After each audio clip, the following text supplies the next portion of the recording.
नमस्कार मैत्रिणींनो, welcome to my channel Rupali's kitchen and blogs. तर आपल्या चॅनलमध्ये तुम्हा सर्वांचे खूप खूप स्वागत आहे।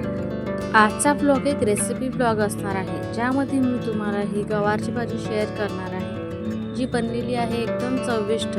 चला तर मग बघूया। आजची गवारची भाजी आपण बनवणार आहोत कुकरमध्ये।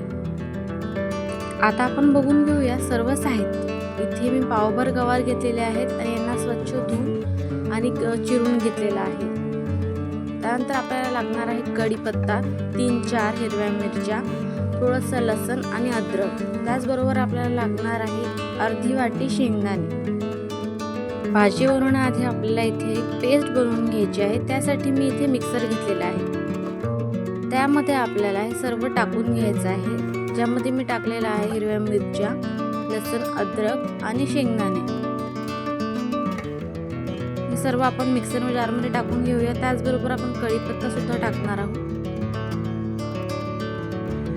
तर आता या सर्वाला आपण मिक्सर मधून बारीक करून घेणार आहोत। आता इथे मी कुकर गरम होण्यासाठी ठेवलेला आहे। कुकर गरम झाल्यानंतर आपण यामध्ये तेल टाकून घेतलेलं आहे। चला तर मग आता आपण भाजीला सुरुवात करूया।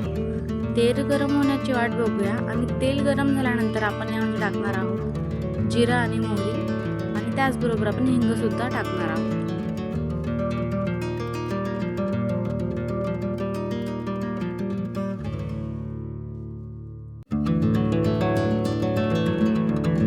जिरं आणि मोहरी तडतडल्यानंतर आपण यामध्ये हळद टाकून घेणार आहोत। आता आपण यामध्ये थोड्या थोड्या करून गवाराच्या शेंगा टाकून घेणार आहोत।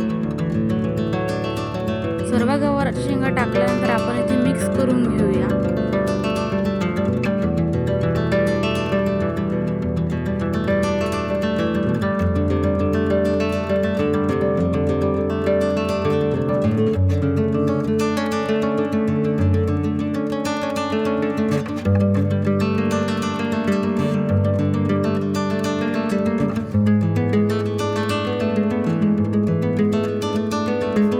गवाराच्या शेंगा यामध्ये टाकून झालेल्या आहेत। आपण यामध्ये आता चवीपुरतं मीठ टाकून घेणार आहोत।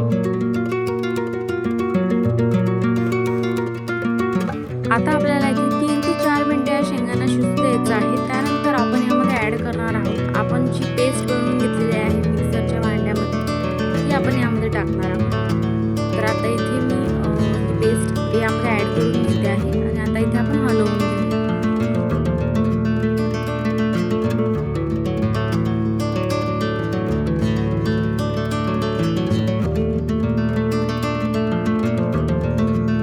आता आपण यामध्ये पाणी ऍड करणार आहोत। इथे मी मिक्सरच्याच भांड्यामध्ये पाणी टाकून घेतलेलं आहे आणि ते मी यामध्ये मिक्स करून घेतलेलं आहे। तुम्हाला ज्या पद्धतीची कन्सिस्टन्सी हवी आहे त्या पद्धतीने तेवढं तुम्ही पाणी टाकू शकता। मला इथे एवढं पाणी ठीक वाटतंय। तर आता इथे आपण 3 ते 4 मिनिटाला शिजू देणार आहोत। पाण्याला छान उकळी येऊ देणार आहोत आणि त्यानंतर आपण कुकरचं झाकण लावून घेऊया आणि इथे आपल्याला 2 ते 3 शिट्ट्या घेऊन घ्यायच्या आहेत।